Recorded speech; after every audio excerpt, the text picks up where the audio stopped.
losers in the economy? No, is the short answer, because what you're still driving on all of these cases is private proponents who are making the decisions whether or not to move forward. And the scale of investment, even if it's a small amount, there's the discipline of the private sector, but the scale of investment is tens, hundreds of billions of dollars that is only going to happen if the project, the underlying project itself makes sense. And it's when it gets to that point that the people of Canada deserve a share alongside. Next question. We're just about at time, so this will be the last question. Sorry. Hi, Prime Minister Graham Richardson, CTV. This all feels very macro, and I appreciate that it's important, it's impactful, and but you go out on St. Laurent Boulevard right now and you ask people, hey, sovereign wealth fund's been created.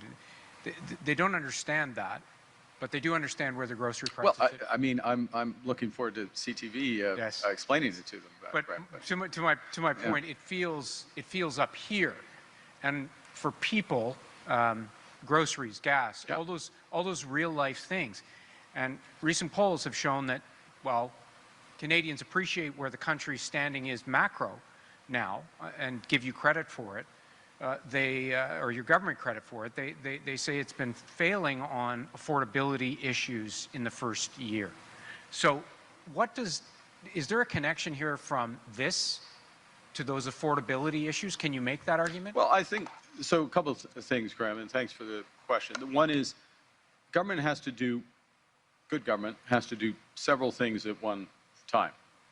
You need to defend the country. You need to make communities safe. We've got the toughest crime legislation just now finally making it through the House, the reinforcements of the RCMP and the border guards alongside that. You need to build for the future, what we're doing with Canada Strong, that core element. And you need to help people where they are today. Your question goes to the heart of that, which is the very real challenges on affordability. Affordability, that the fact that the country has not built enough affordable homes for decades. Build Canada Homes focused on that. Shorter term measures on housing affordability, and by the way, we're in Ottawa. We were together on Thursday, I guess, Thursday or Friday, announcing 1,100 new rental properties, Build Canada Homes, catalyzing alongside 2,000 from the City of Ottawa. Big shift for an agency that was only set up 6 months ago. Now, do I expect everyone on St. Laurent Boulevard to know about Build Canada Homes? No. They're busy people. They don't have to know about that. But they will notice the new homes in Sandy Hill, the new homes in Nepean, the new homes across Ottawa that are starting construction this summer and will be on that market. As well, they will, if they're in a position, and not everyone is, and I'll come to other elements of affordability, they will notice that we in the province of Ontario combined have removed GST and HST on new home purchases and cut development charges in half, which mean up to $200,000 off the cost of a home in Ottawa. In Ottawa, okay? That's real affordability. They will notice on June 5th, 12 million Canadians, 3.5 million plus in Ontario, will notice, more than that actually, I'll check that number and get back to you.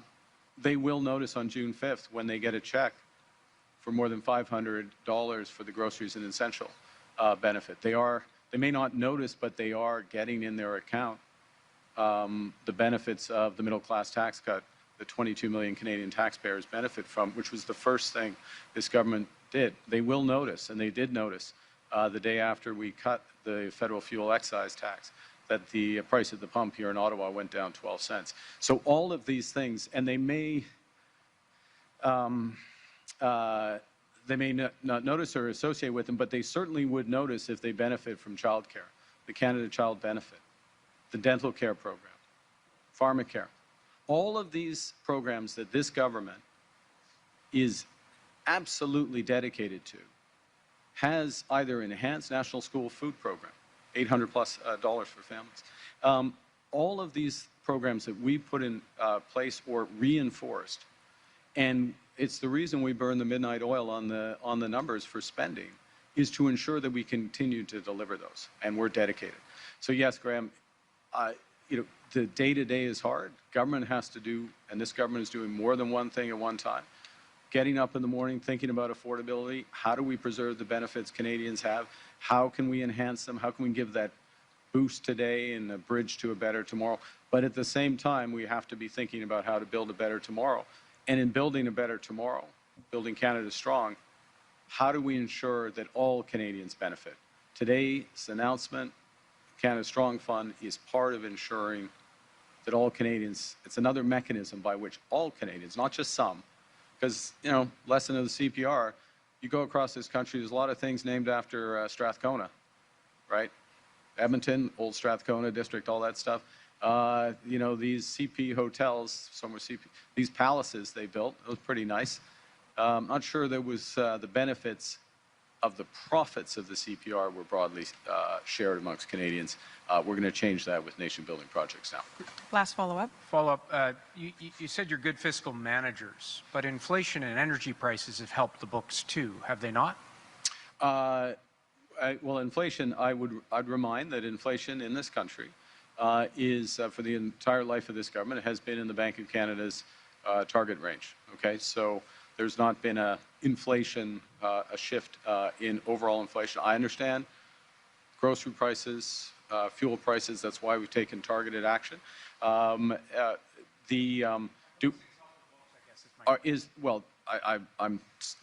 pushing inflation out of your pretext because that's not factually correct. I'm sorry, if you can ask a factual question, you'll get a factual answer.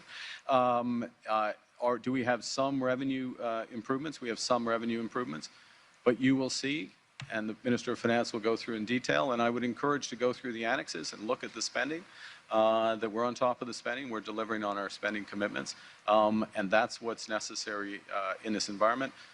One last thing. This country and Canadians have made sacrifices over the years and decisions made over the years. We are the strongest fiscal position of all the major economies. This government is not just preserving that, we're reinforcing it, and we're doing it in a way that's building a country that's more independent, fairer, stronger, more resilient, and today's announcement is part of ensuring that all of that happens. Thank you very much. Thank you.